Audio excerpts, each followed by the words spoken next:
Halo, selamat datang kembali di channel Removie. Dan buat yang baru pertama kali berkunjung, Mimin ucapkan selamat bergabung. Mantap. Gimana kabarnya? Mimin harap kita semua dalam keadaan sehat. Film yang akan Removie dongengkan kali ini berjudul Shortcut tahun 2020. Oke, langsung saja. So, kita buka pintu teaternya.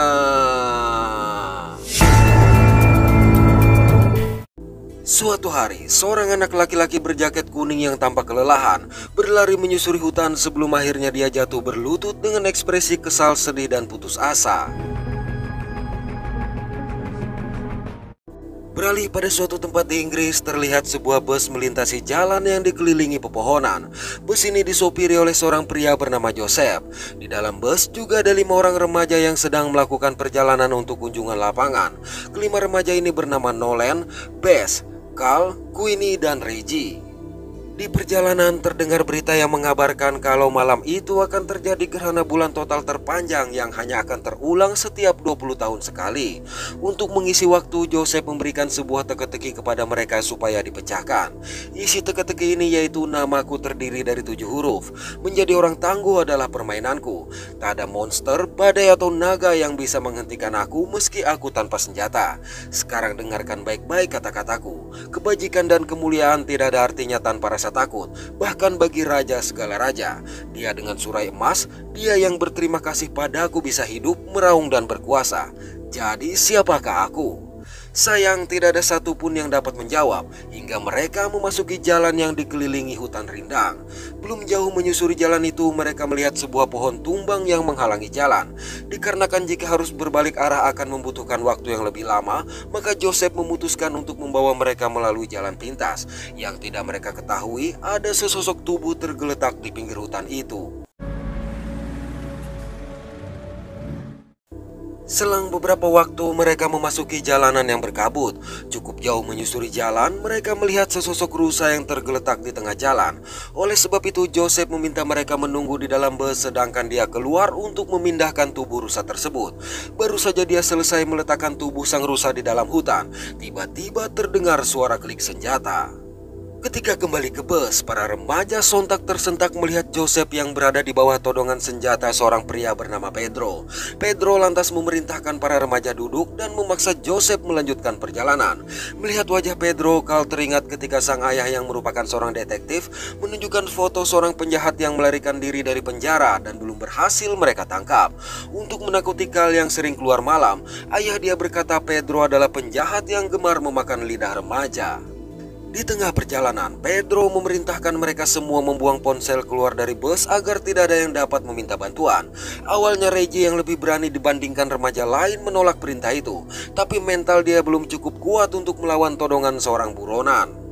Lantaran hari sudah gelap ditambah lagi penanda jalan yang tumbang, mereka tidak menyadari bahwa mereka memasuki zona militer dengan akses yang terbatas. Beberapa jam berlalu, bus yang dikendarai Joseph memasuki sebuah terowongan yang cukup terang.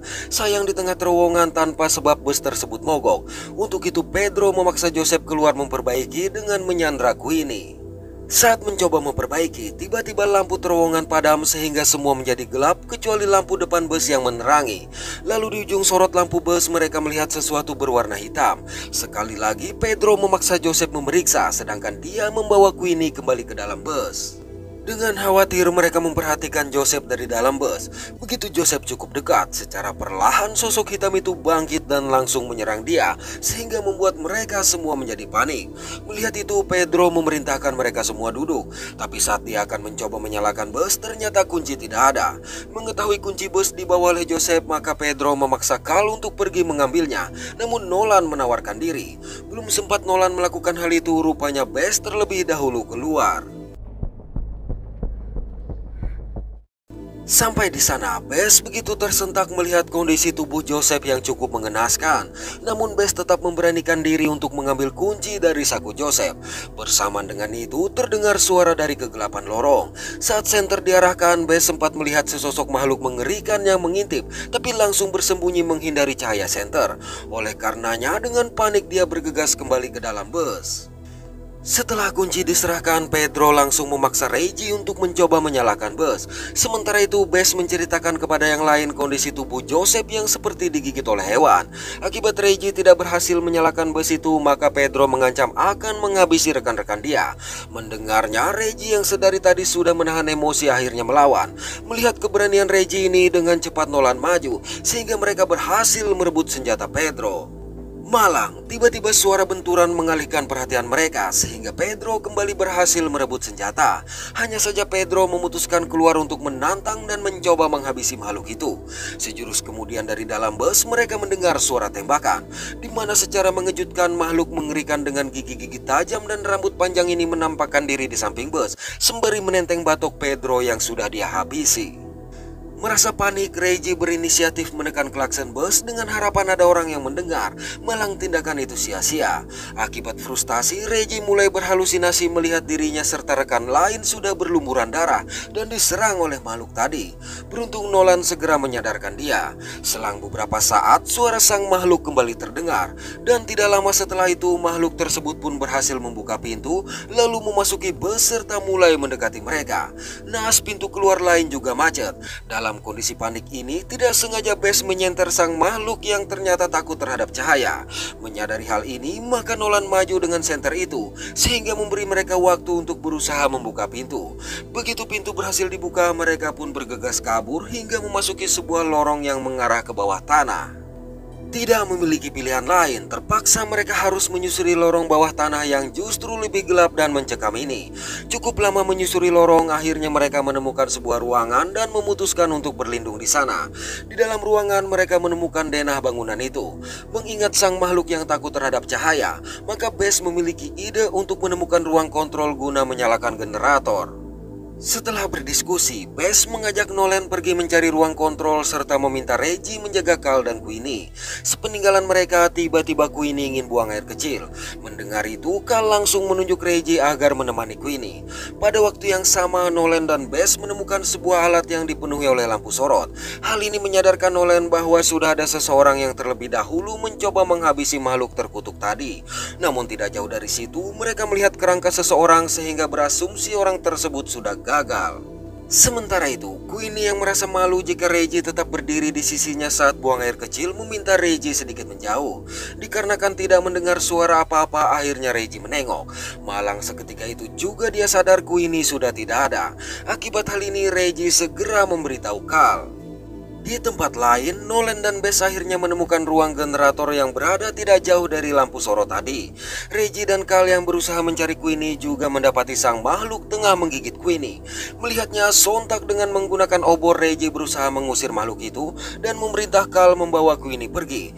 Nah, sang makhluk berhasil menjatuhkan obor Reggie hingga padam. Tidak ingin meninggalkan Reggie begitu saja, Carl dan Queenie memutuskan menunggu. Tapi dalam kondisi gelap, mereka tidak mengetahui kalau sang makhluk sedang berusaha menyerang Reggie. Bersamaan dengan itu, Nolan dan Bess berhasil menarik tuas generator sehingga lampu pun menyala dan makhluk tadi kembali kabur. Rupanya Reggie ada tepat di hadapan Carl dan Queenie.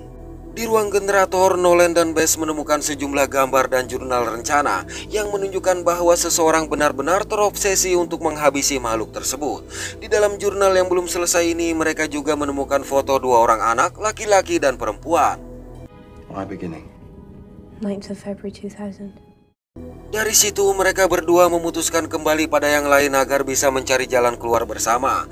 Namun dalam perjalanan tiba-tiba mereka mendengar suara langkah. Beruntung yang datang ternyata Reggie dan yang lain. Begitu melihat luka Queenie serta mendengar cerita bagaimana mereka diserang, maka Bess membatalkan niat pergi dan mengajak mereka ke ruangan penuh gambar tadi. Setelah menunjukkan tubuh pria yang sudah menjadi kerangka ini, Nolan membacakan isi jurnal yang pria itu tinggalkan. Jadi pria tersebut bernama Giulio dan merupakan anak berjaket kuning yang terlihat di awal film. Pada suatu hari 40 tahun silam, Giulio dan sang adik yang bernama Isabel sedang melakukan petualangan menyusuri hutan hingga sampai di depan sebuah terowongan. Ketika Giulio sibuk membuka peta, Isabel masuk seorang diri ke dalam terowongan itu.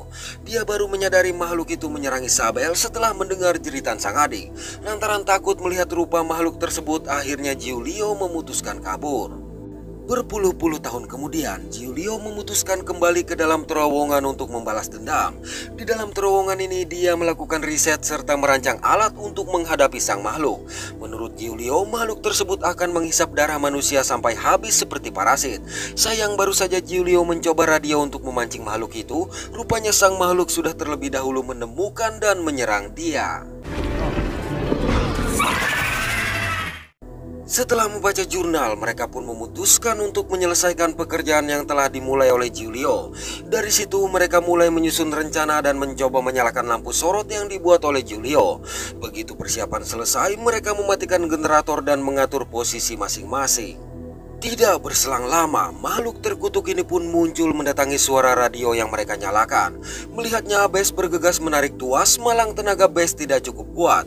Alhasil Reggie yang bertugas menyalakan lampu juga menjadi gagal. Akibatnya, sang makhluk dengan mudah mendekati Reggie yang tidak berdaya. Namun Nolan langsung mengalihkan perhatian makhluk itu sehingga meninggalkan Reggie. Ketika sang makhluk mendatangi tempat Nolan bersembunyi, dengan cepat Bes berteriak menampakkan diri, sehingga makhluk tersebut kembali beralih mengejar dia.